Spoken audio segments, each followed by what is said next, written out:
Biofloc मछली पालन शुरू करने से पहले आइए अब समझते हैं कि इस तकनीक का उपयोग करके व्यवसाय शुरू करते समय किस तरह की तैयारी करनी चाहिए। बायोफ्लॉक में बड़ी जगह, खेत या तालाब, वित्तीय निवेश की आवश्यकता नहीं होती। इसलिए यह व्यवसाय घर के पिछवाड़े में, खेत में या घर की छत पर भी किया जा सकता है। इस तकनीक को इस्तेमाल करने के लिए किसी विशेष शैक्षणिक योग्यता की आवश्यकता नहीं है। इस तकनीक को कोई भी आसानी से समझ सकता है और इस्तेमाल भी कर सकता है। आपको इस तकनीक के बारे में सारी जानकारी अपने वीडियो से मिल जाएगी। इसके अलावा अलग अलग जगहों पर एक दिन में शुरू होकर अलग अलग अवधि की ट्रेनिंग क्लासेस भी चलाई जाती है। आइए पहले समझते हैं कि वास्तविक उत्पादन के लिए क्या आवश्यक है। बायोफ्लॉक प्रणाली के महत्वपूर्ण घटक यहाँ दिखाए गए हैं, जैसे फिश टैंक। मछली टैंक के पानी में ऑक्सीजन सही मात्रा बनाए रखने के लिए एरेटर और फिश टैंक में से अतिरिक्त फ्लॉक को निकालने के लिए ड्रेनेज पाइप। इसके अलावा बायोफ्लॉक मछली पालन में पानी की गुणवत्ता बनाए रखने के लिए अलग अलग मीटर इस्तेमाल किए जाते हैं। अब हम इसे विस्तार से जानेंगे। Biofloc unit tank. बायोफ्लॉक एक गोल प्लास्टिक टैंक में या प्लास्टिक पेपर से ढके फार्म फ्लोर में किया जा सकता है। प्लास्टिक की गोल टंकिया का उपयोग बढ़ रहा है क्योंकि खेत और तालाब में पानी की गुणवत्ता को बनाए रखना मुश्किल हो जाता है और इसलिए मछली की वृद्धि, हार्वेस्टिंग आदि का रिकॉर्ड रखना मुश्किल हो जाता है। प्लास्टिक टैंक विभिन्न क्षमताओं 5,000 लीटर से 30,000 लीटर में उपलब्ध है। चूंकि 10,000 लीटर का एक टैंक लगभग 12 फीट परिधि में होता है, इसलिए एक टैंक के लिए 120 से 150 वर्ग या स्क्वायर फीट जमीन की आवश्यकता होती है। व्यवसाय शुरू करते समय कम से कम 10,000 लीटर क्षमता के एक या दो टैंक का निर्माण करके बायोफ्लॉक मछली पालन शुरू किया जा सकता है। प्लास्टिक गोल टैंक संरचना का निर्माण करते समय एक ठोस निर्माण की आवश्यकता नहीं होती। टैंक खेत के उच्चतम भाग पर होना चाहिए। बरसात के मौसम में पानी नहीं बहेगा। इसी प्रकार सड़क, बिजली, पानी आदि की सुविधाएं बायोफ्लॉक यूनिट के निकट होनी चाहिए। टैंक का निर्माण कैसे करें, इसे हम आगे एक वीडियो में देखेंगे। हवा के लिए जलवाहक। ऑक्सीजन हर जीवित प्राणी के लिए जरूरी है। मछली पानी में घुले हुए ऑक्सीजन का उपयोग करती है। पानी में ऑक्सीजन को मिलीग्राम प्रति लीटर या पीपीएम यानी भाग प्रति मिलियन में मापा जाता है। बायोफ्लॉक मछली पालन में मछली और फ्लॉक पैदा करने वाले सूक्ष्म जीवों, बैक्टीरियाओं को ऑक्सीजन की आवश्यकता होती है।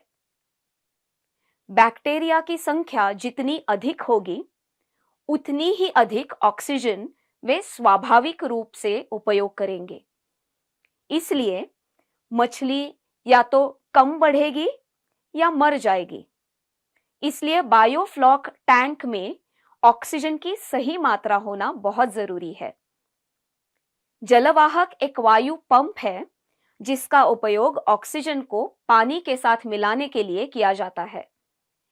ये पंप विभिन्न प्रकार के होते हैं, जैसे सेंट्रीफ्यूगल, मैग्नेटिक, जेट, पेडल आदि। टैंक की गहराई कम होने के कारण बायोफ्लॉक तरीके से मछली पैदा करने के लिए मुख्य रूप से केंद्रापसारक सेंट्रीफ्यूगल पंप या चुंबकीय वायुमान का उपयोग करते हैं। प्रति घंटे या कुल पानी की मात्रा कितनी हवा पंप करने की आवश्यकता है, इस पर कौन सा जलवाहक चुनना है यह निर्धारित होता है। चूंकि आपके यूनिट के लिए कितनी हवा पंप करनी है, यह सटीक रूप से निर्धारित करना मुश्किल है। इसके कारण जलवाहक की क्षमता जिन बातों पर निर्भर होती है, ऐसे कुछ बिंदुओं की तरफ हम ध्यान देते हैं, जैसे कि मछली का प्रकार, टैंक की क्षमता और गहराई, पानी का तापमान इत्यादि। मिसाल के तौर पर मछली की तिलापिया प्रजाति के बारे में जानते हैं। तिलापिया मछली के लिए पानी में लगातार 5 से 7 ppm ऑक्सीजन स्तर बनाए रखना आवश्यक है। टैंक की पानी की गहराई 1 मीटर है और टैंक की क्षमता 10,000 लीटर है। टैंक का व्यास 3 मीटर है, तो जलवाहक पंप का दबाव अधिक होगा। एक टैंक में तिलापिया मछली का उत्पादन लक्ष्य 35 से 40 लीटर पानी प्रति 1 किलो यानी 300 से 250 किलो प्रति 10,000 लीटर पानी होगा। यदि अधिक उत्पादन की उम्मीद है तो एक बड़ी क्षमता वाले जलवाहक की आवश्यकता होगी।